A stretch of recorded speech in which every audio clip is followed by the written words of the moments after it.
Hello my Sea Dogs, Seabro here, and today I will discuss how each of the 3 compositions that I have talked about thus far in this series, namely Spam, Brawl and Dive, match up against each other. This is the second part of a 3-part episode focusing on attacking and defending with Brawl and how it is played against different compositions. Let's jump straight into the video. Before I start, I need to talk to you about a very useful graph. Sorry if you have just come from the previous video where I explained all of this a second ago, but it's important for this episode too. Anyways, here it is.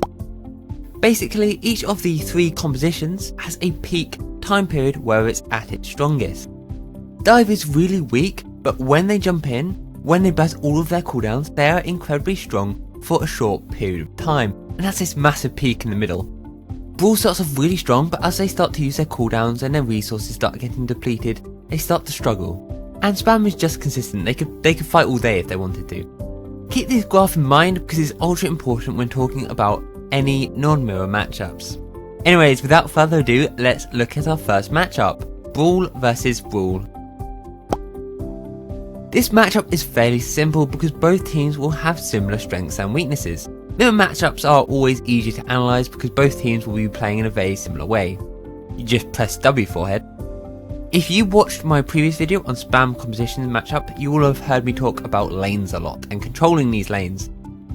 Sadly, the Brawl composition has a very limited range and can't take the long sightlines and map control that Spam can. Instead, they focus on corners and chokes. The defending team will have the advantage of chokes and corners, right? Whereas the attacking team will have to invest resources into approaching the enemy. The attacking team might need to use speed boost, shields, moil orbs, May walls, defense matrix or even ultimates just to get into the fight, and will therefore usually have less sustain when they actually get there, i.e. they won't be able to last as long in a straight out fight. And this is because the defending team has such a positional advantage when it comes to chokes. It is for this reason sometimes the attacking team decides to rotate through the map to try and bypass these chokes. Brawl compositions aren't good at controlling separate parts of the map. They are usually a very close-knit composition that are usually good at holding a small choke or corner, but because they have very limited sightlines, that's really all they can do. So if you rotate and the defending team doesn't scout it in time, then often you can engage without committing resources and ultimates, which is pretty neat. The defending team always have an advantage, no matter what composition you are running, but with the Brawl versus Brawl matchup, this is amplified because of how well they can utilise chokes. But yeah, after any choke has been dealt with, or if you end up fighting the open, then we get a less dominant situation. Both teams engage and try to spread out to bypass the Ryan's shield. The defending team has this naturally covered at chokes, right? Because the attacking team is funneled through a choke so the defending team can surround them free of charge. But neither team usually wants to be playing shield break. You don't have enough damage for it. It's going to take forever for a May Reaper to destroy a shield, right? So neither team should really try. Damage to shields is so much less valuable than damage to health in this matchup. Because of this, both teams will either try to push past the shield or take an angle. A good example of this is how Zarya or McCree usually take angles in Ryan Zarya. There is a sweet spot where you are far enough out that you can bypass the enemy Ryan shield to put pressure on the enemy tanks, but you are not far enough out that you can't jump back to your team if you start to get pressured. The aim of your composition is to put pressure on the enemy tanks directly, not on the shield, and that's really important. I'll show you what I mean. Imagine a situation on Lijiang Control Center and the defending team is defending this choke here. The attacking team can either push straight through the choke, expecting to use ultimates break through it, or you can try to rotate right side and get there before the enemy team notices and has a chance to react. Or you could even bait right side, right? And you could pretend to go right side, they try to react, and then you could go main. Or you could use sim teleport to the left side of choke. Any of these can help reduce the disadvantage you have when pushing through a choke by completely bypassing it. Especially if you don't have an ultimate and you need to break through a choke, or they have a May and you don't, bypassing a choke is definitely an option.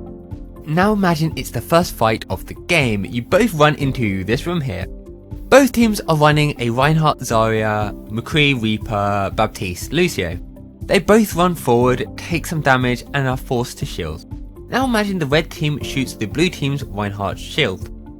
They all focus it, it's going to take several seconds to actually do anything, and in the meantime, the blue team is spread out to bypass the red Reinhardt shield. The blue team might kill the Reinhardt, will probably force out Immortality Field, and importantly, that Rein will have to start backing up to close the angle. Meanwhile, the blue Reinhardt's HP is on full and can now start swinging again, and the enemy, the red team's Reinhardt, will be completely overrun. That was a bit of a perfect example, but my point is bypassing the shields and taking small angles can put pressure on the enemy, and that is better than shooting shields. How far you can take these angles kind of depends on what heroes you are running, their beefiness and their mobility. The further out you are, the more value you can get, but at the same time the more dangerous it is. D.Va, for example, can take a much more extreme angle than Zarya because of her mobility. I do want to mention though that this matchup has a lot to do with chokes and corners, and if both teams are running Mei, then this can fundamentally change the focus for both teams dramatically. Both of these we'll be discussing in later videos, so don't worry about those too much. But for now, let's jump on to our next matchup, and that is Brawl versus Dive. As we can see from our handy graph, Brawl competitions have two areas where Brawl wins, here and here. Unlike spam competitions, you'll find it really hard to stop the dive competition from setting up because you don't have any map control. You can take high ground from them by setting up there, but your map control is non-existent. So you need to fight for the second part of the graph, where Brawl have the advantage, by just trying to survive the enemy dive. This can be done using defensive ultimates, positioning in closed areas with cover and having good target priority. The key to defending with Brawl against Dive is setting up somewhere undivable and somewhere that gives you an advantage. Take Ilios Lighthouse for example. If you set up in the open as Brawl, then the enemy team can utilise the high ground, they can surround you, and then they can disengage easily if they want to. Whereas if you play on point, they are forced into a closed area. Once they actually engage, then it's all about target priority. Generally speaking, you want your entire team focusing targets that are easy to kill and don't have the mobility to get away. Knowing enemy teams' mobility cooldowns is really important. Winston, for example, has a 6-second leap cooldown, D.Va only has a 4-second booster cooldown. So often you're more likely to target the Winston than the D.Va, just because he's less likely to get away. Similarly, if your team's first target that they prioritise is a Tracer, then you are really going to struggle to win that engagement. Moving on to attack. When attacking with Brawl, dive compositions are going to look to attack you mid-rotation. Because of this, you normally don't want to rotate through the middle of point, where you can get pincered by the high mobility of a dive composition. Instead, you want to take a path that is closed as possible, with the most amount of cover to make this as difficult as possible. It's not a bad idea to push the enemy off the high ground if that's an easier rotation to make, it just means that the enemy dive composition will find it much harder to engage. Let's look at an example. This is King's Row first point and the Brawl composition is attacking. Let's say that the defending dive composition is set up like so. As the Brawl composition, we could rotate straight to point, but then we set up a really nice angle for the enemy to jump us, and we have very little cover. Alternatively, it'll take a tinsy wincy bit longer, but we can move up the stairs and clear the high ground. Here the defending dive composition could try to jump you mid-rotation, but at all stages, whilst you're moving here, you have an easy closed area that you can back up to, or just somewhere that the enemy can't hope to dive.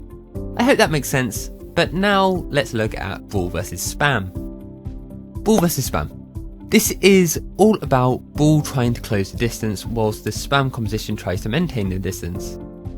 If we look at our handy little graph here, we see that Brawl want to take the fight as early as possible, but the longer that the spam composition can keep the Brawl composition at a distance, the more the fight is in their favour. When attacking as Brawl against spam, you often utilise flankers to close the distance. That hero is often someone like Reaper who can pop up behind the enemy team, distract them, allow the core of their team to take their spam damage approaching, and then they can just fade back to their team and pew pew pew die die die. It doesn't have to be Reaper, it could be a Tracer, Sombra, whatever. Anything that can divert the enemy's attention will help your team approach them. Alternatively, you can try to force point. This isn't always possible, but if you contest point, then that can force the enemy tanks to drop, and then you can try and run them over. And lastly, you can bust out ultimates. But the key here is you need to do something to close the distance. Running directly at them and hoping for the best doesn't usually cut it. Let's look at some examples of each method. Let's say we are on Temple of Anubis and we are running Brawl on attack against a spam composition. The defending team is set up like so. We attack them through the left side. We could pop an ultimate like Coalescence to close the distance. They might respond with another ultimate like Gravitic Flux or something to stop us in our tracks. Alternatively, we could run a Reaper through alley and get them to engage as we look to close the distance. This way, either they focus the Reaper and let our team engage, or the Reaper just runs havoc in their backline. Either way, you've got a fairly good chance at that fight.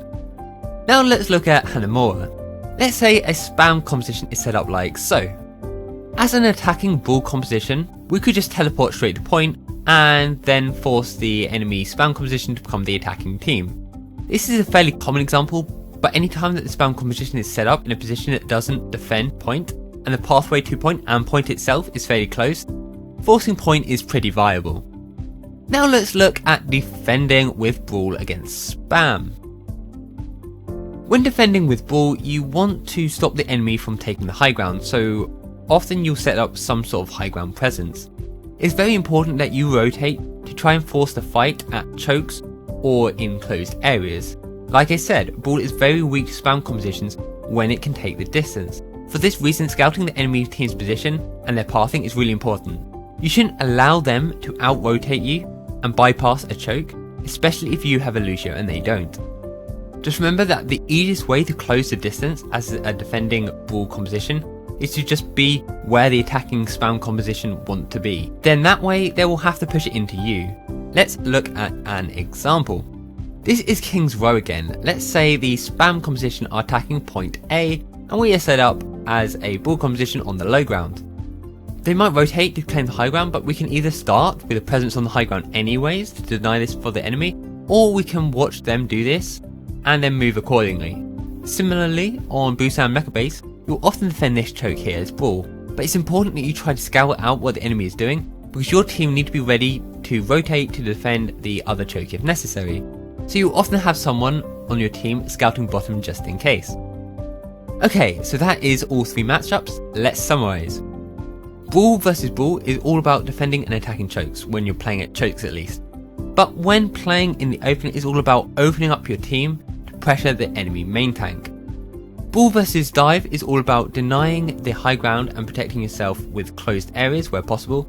If you can rotate through closed areas and try to force a fight in a closed area, then you have the advantage. If they can surround you and force the fight to happen in an open area, or manage to jump you mid-rotation, then they have a better chance of winning. But once the fight actually starts, then target priority is key. And finally, Brawl versus Spam is all about closing the distance, playing chokes, denying high ground, and scouting. When attacking Spam, using flankers is a really common way to close that distance, but forcing point is situationally viable too.